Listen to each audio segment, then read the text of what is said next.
I'm standing in for James this morning.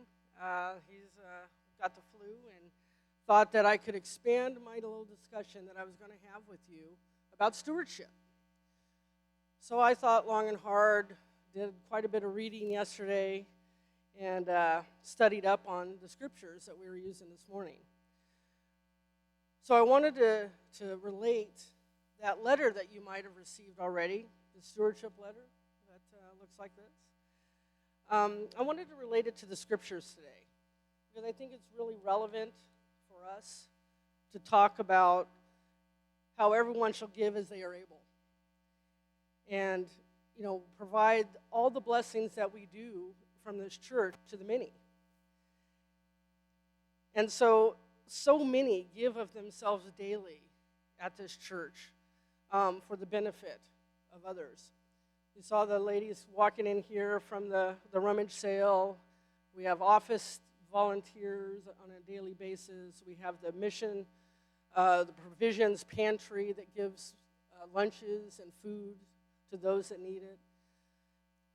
And that's really kind of the basis or the heart of what this church is, reaching out, inviting with the love of Jesus Christ. And the scriptures today, especially Matthew, talks about Jesus leaving Judea, going out to Galilee, and being amongst those many, the Gentiles who live there. And this is where his ministry really began. Being out there with the people, being outside of the four walls. And Jesus called Peter and Andrew, "Come follow me. I'll send you out to fish for people." He reached out beyond what we might consider to be his comfort zone. Yes, he was being persecuted, left Judea. He had to go out to the wilderness. But he left what was familiar. And that is what we talk about here, reaching out and inviting, leaving our familiar space, leaving what's comfortable for us. And I like to say it's like going out beyond the four walls. Many of you might have heard me say that on many occasions, where we as a Christian people need to be really outside in ministry. And like Jesus, talking with those and being engaged with those that maybe haven't heard or even felt the love of Jesus Christ. So I wanted to really kind of focus on that serving piece because, in my stewardship message in the letter and what we do here on a daily basis is really about serving. And as we grow in our own faith here in worship, in fellowship, we really want to be engaged with others to help them grow in their faith, just like Jesus was, out speaking to the Gentiles and being engaged with people.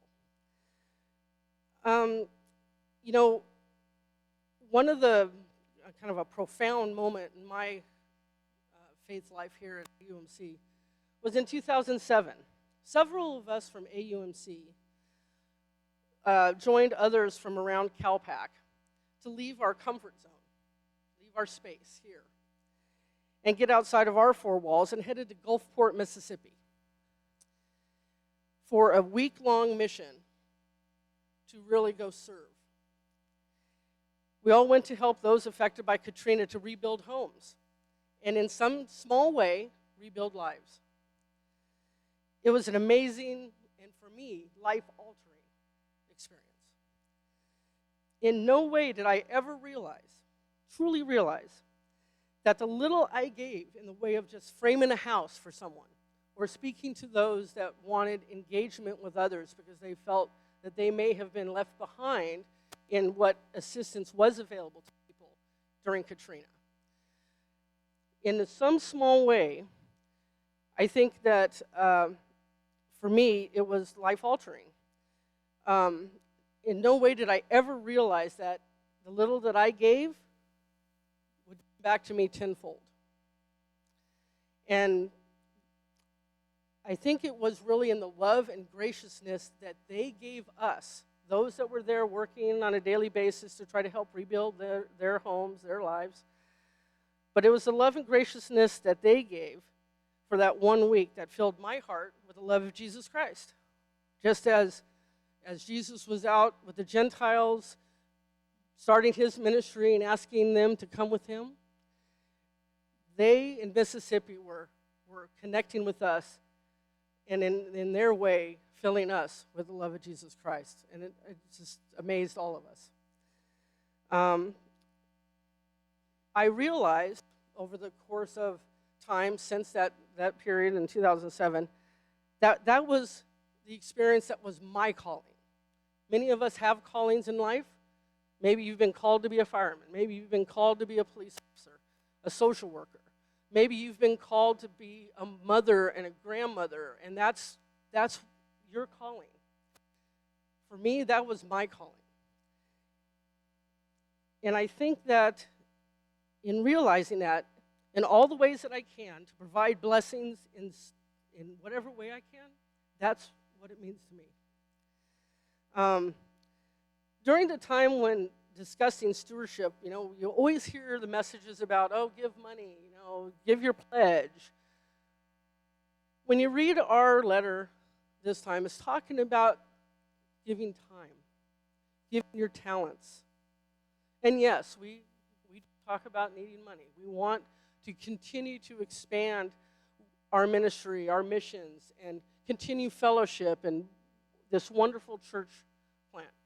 But honestly, when we talk about what we are able to give, that just means you giving of yourself with your prayer, your time, your service. And unfortunately, we have to talk about money. But for me, being the church finance committee chair, for the first time in a very, very long time, this church has put in line items in our budget to talk about missions, specifically missions. The heart and soul of this church since I've been here, many of you have been here much longer than I, but since I've been here, has been a heart of mission. We've always been engaged in the community. We've always had people here on campus. It is just kind of the heartbeat. Sometimes it's a very quiet heartbeat. Many people don't even know what's going on behind the scenes with those that need our help and those that are reaching out for the love of Jesus Christ.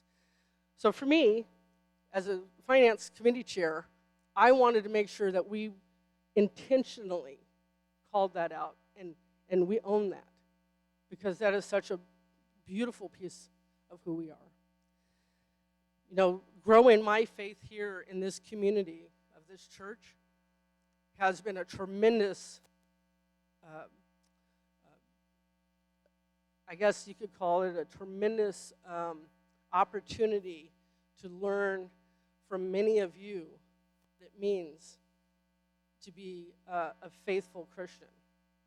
And living my faith out is a part of what I believe we all need to be doing. And so this scripture really kind of spoke to me in that way, that Jesus was out there with the Gentiles living that faith and helping them grow their faith and become a part of this wonderful Christian community.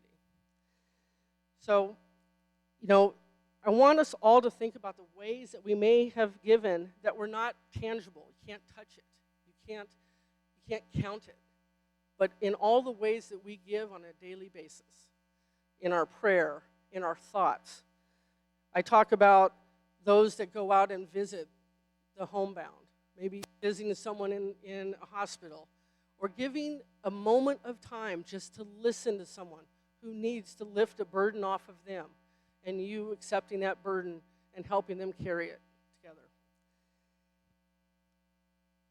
It's a profound and powerful love that I found in Mississippi. And I never realized that when I came back, it would change me. And I think about Scott Farthing because just now in my head, the Wicked song came into my head. It's like, change me forever. And it really did. So when we talk about stewardship and all the things that this church has to offer, I want us all to think about just those intangible things that we give on a daily basis. Your prayer, your visit with someone who is a homebound or in hospital, listening to someone lift that burden that they are carrying, and we can maybe carry it together. These are all part of Jesus' ministry that we can do out in the world. A part of reaching out, part of serving and inviting with the love of Jesus Christ, as we have said that is who we are. Just as he did. And let us all just give what we're able.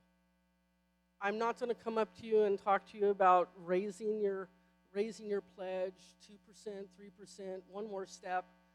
I want us to believe that we continue what we're doing. Yes, we need money to do that. But we also need all of us to give what we are able. Because that is as meaningful as that dollar or that nickel or that $100. It's as meaningful. And we touch lives every day. So let us all give what we're able.